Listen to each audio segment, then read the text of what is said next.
It's interesting now about crypto. I don't consider crypto Bitcoin or Ethereum. Okay. Yes, they were the pioneering assets, but I'm considering crypto as the 12th sector of the S&P.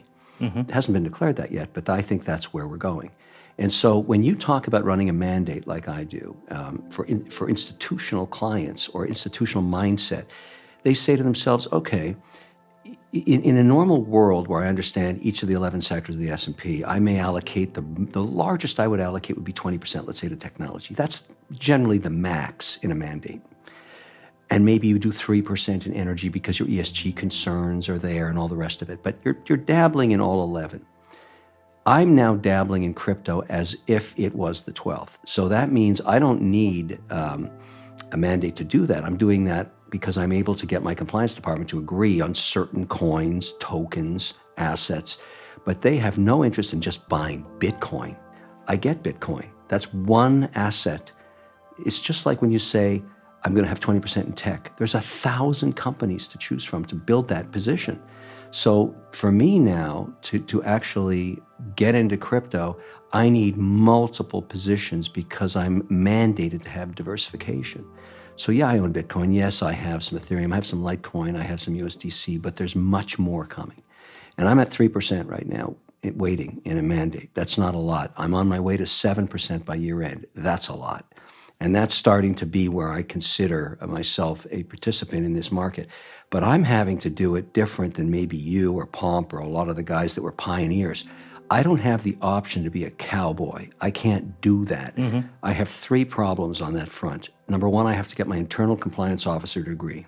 Number two, I have to get my external auditor to sign the audited statements that then turn into reports to the regulators in every jurisdiction that I participate in. I cannot afford to be offside for 1 second.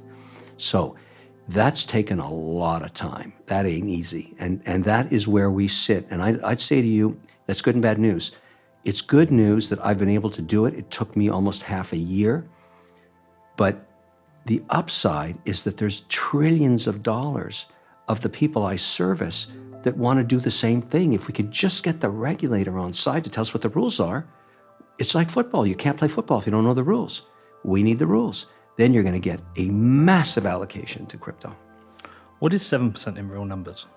I don't say because it goes across multiple mandates. And, you know, we have rules about disclosing dollars because it's not always our money. And are these people just kind of aware that this is this crypto thing and they know they should do it and they just trust you with your money? Because in my world, like my show is what Bitcoin did. I 95 to 98% of our content is Bitcoin. We occasionally discuss other projects. So I might discuss Ethereum if I wanted to talk about stable coins or do the comparisons.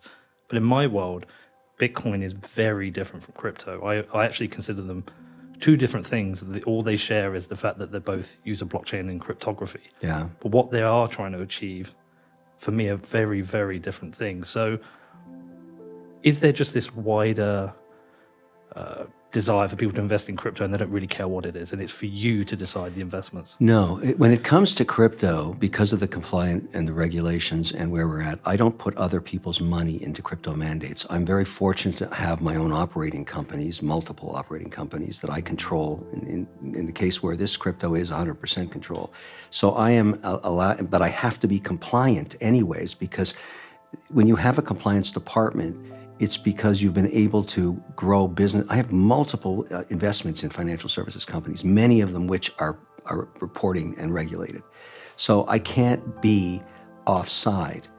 It's because I'm a shareholder in these companies. And so... What do you mean by offside? So let me give you an example. Back in 2017, when I took my first position in crypto, the regulatory environment was nothing less than toxic, all right? At that time, regulators around the world were sending out complaints to all kinds of people that were trying to tokenize all kinds of assets, including one here in New York, a hotel.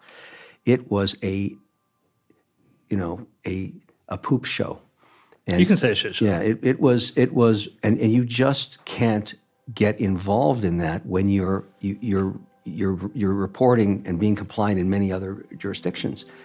And so that at that point, I was just, my own compliance department said, you got to stop talking about this stuff. You got to stay away from this stuff. This is just an environment that is brutal. Over time, in particularly the last 24 months, you've seen Switzerland, Germany, France, England, Canada, a jurisdiction that cooperates with regulators in the US in total harmony, launch ETFs with their primary asset being Ethereum and Bitcoin. So the tonality of that regulatory environment has changed dramatically. You're starting to see the regulator, talking about, let's discuss these asset classes, let's get into a dialogue about it. And as a result, I've been able to be more flexible about my own position and come out and disclose just a few months ago that I'd taken on a 3% position in our operating company of specifically Bitcoin and a few others. But I agree with you on the thesis you have on Bitcoin, because when I talk to, let me give you an example, which is, I think is very intuitive what you said there. Mm-hmm. Let's say I'm talking to a sovereign fund, all right? Let's say, and they have 500 billion, and they want to deploy into crypto for the first time, and they're going to put a small weighting, 1%. The reason they haven't done it yet is not because they're having a debate about whether they want to. They want to, but they have a compliance department that includes an ESG committee, which determines which assets get to the investment committee first, because every single asset is viewed with that particular sovereign fund by the merits of sustainability.